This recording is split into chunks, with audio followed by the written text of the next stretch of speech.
Hello, അസ്സലാമു അലൈക്കും. എല്ലാവർക്കും സുഖം തന്നെയല്ലേ?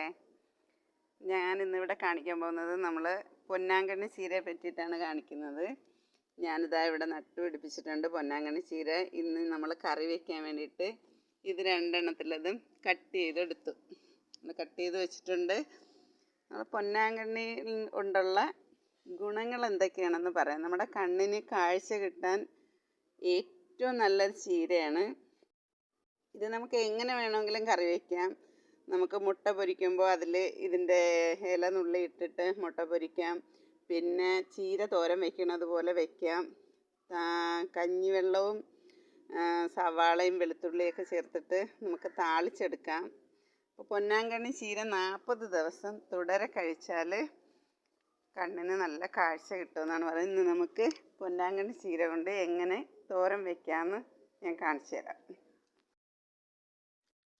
നമ്മുടെ പൊന്നാങ്കണ്ണി ചീര കുനുകുനാ ഇങ്ങനെ ചെറുതായിട്ട് അരിഞ്ഞ് അതിലേക്ക് ചേർക്കേണ്ട സാധനങ്ങൾ ഇവിടെ കാണിക്കാം. 2 ചെറിയ സവാള, 4 പച്ചമുളക്, 3 ചെറിയ അല്ലി വെളുത്തുള്ളി, ഒരു മുട്ട, ഒരു അരമുറി തേങ്ങ വേണ്ട, നമുക്ക് കുറച്ചൊരു 3 സ്പൂണ് തേങ്ങ. ഇത്രയാണ് നമുക്കിതിൽ ചേർക്കേണ്ട സാധനങ്ങൾ. പൊന്നാങ്കണ്ണി ചീര നമുക്ക് എങ്ങനെ ഉണ്ടാക്കണമെന്ന് കാണാം. ഒരു 2 സ്പൂണ് വെളിച്ചെണ്ണ ഒഴിച്ച് അതിലേക്ക് പച്ചമുളക് ഇട്ട് വെളുത്തുള്ളിയും ഉള്ളിയും കൂടി ഇട്ട് ഇത് 3ഉം കൂടി ഒരുമിച്ചിടണം. ഇട്ട് നമ്മൾ ഒന്ന് വാട്ടിയെടുക്കണം. ഉള്ളിയും പച്ചമുളകും വെളുത്തുള്ളിയും. പച്ചമുളക് നിങ്ങളുടെ എരിക്ക് അനുസരിച്ച് ഇട്ടാൽ മതി. എനിക്ക് കുറച്ച് എരി കൂടുതൽ വേണം, അതുകൊണ്ടാണ് ഞാൻ അത്രയും പച്ചമുളക് ഇട്ടത്. എരിവിൻ്റെ അനുസരിച്ച് നിങ്ങൾ പച്ചമുളക് ഇട്ടാൽ മതി. പൊന്നാങ്കണ്ണി ചീര എല്ലാവരും നട്ട് പിടിപ്പിച്ചാൽ നമുക്ക് കണ്ണിന് കാഴ്ച കൂട്ടാൻ ഏറ്റവും നല്ലൊരു പച്ചിലയാണ്. ചീര വർഗ്ഗത്തിൽ ഏറ്റവും നല്ല ചീരയാണ്. നിങ്ങൾക്ക് ആരോട് വേണമെങ്കിലും ചോദിക്കാം. കാരണം എന്ന് വെച്ചാൽ ഇത് അറിയുന്നവർക്ക് ഇതിൻ്റെ ഗുണം എന്താണെന്ന് നല്ലതുപോലെ അറിയാൻ പറ്റും. ഉപ്പിടാം.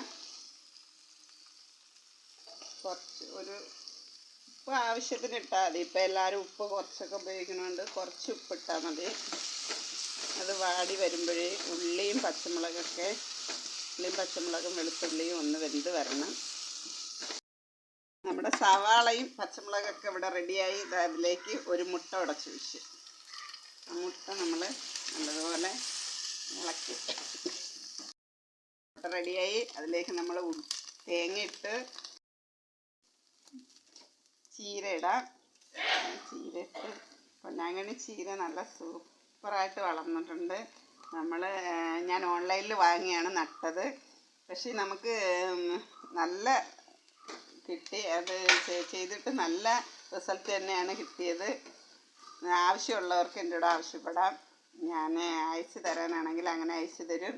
അഡ്രസ്സ് വിട്ടാൽ മതി. പൊന്നാങ്കണ്ണി ചീര എല്ലാവരും നട്ടുപിടിപ്പിക്കണം. ചീരയിൽ ഏറ്റവും ഗുണമുള്ളതാണ് കേട്ടോ. നിങ്ങൾ അത് ട്രൈ ചെയ്ത് നോക്കണം.